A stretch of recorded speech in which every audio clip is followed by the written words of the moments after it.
I'm here at the New York Stock Exchange at the beginning of a very busy trading week. We have economic data, earnings, central bank announcements, and of course, politics are taking center stage. So joining me now is Peter Cardillo of First Standard Financial. Peter, thanks for joining me today. Good to be back.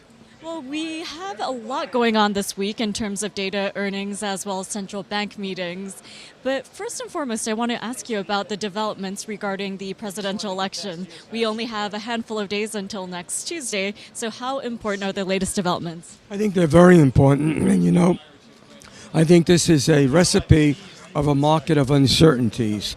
And whatever the outcome of the elections is, I think we're going to get into a period of uncertainties because, in effect, what we're seeing here is some potential problems down the road if Clinton should win. And then, of course, we're going to see economic and political uncertainties arise if Trump should win. So I think it's sort of like a no-win situation for the market right now. And I think this just creates an atmosphere of great uncertainties. And speaking of uncertainty, in every market we have a lot going on. What do you make of the latest earnings and the growth outlook? I think, the latest earnings for the most part are good. I think we're going to get a fairly good report card in terms of third quarter earnings. In terms of growth, well, we had a nice surprise in the third quarter gross domestic product. We saw the economy grow just a shade under 3%. Now, of course, there were special factors there, but I think that this quarter may not match almost 3%, but I think we could probably see growth come in around 2.25%.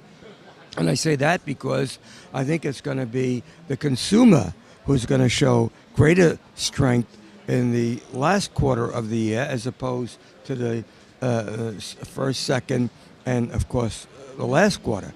And Peter, we will be getting that jobs report after the Fed meeting, which will take place tomorrow and Wednesday. Now, we all know that a rate change isn't expected, especially ahead of next week's election. But what kind of trading action do you expect ahead of next Tuesday? Again, I think, we're probably going to see a week where the market doesn't do very much. If we're lucky, we get a plus day, and then we take maybe 2 steps backward. As you can see, the market is up today, but it's not really showing any signs of strong energy at this time. And as far as the FMOC is concerned, certainly they're not going to raise rates this week. They'll wait and see the developments of the election.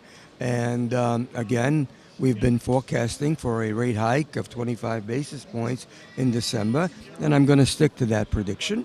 And in terms of the jobs report this week, I think we're looking at a creation of 173,000 new jobs with the unemployment rate staying at 5%, which basically means that, where the labor market remains strong, and that's another plus for economic activity.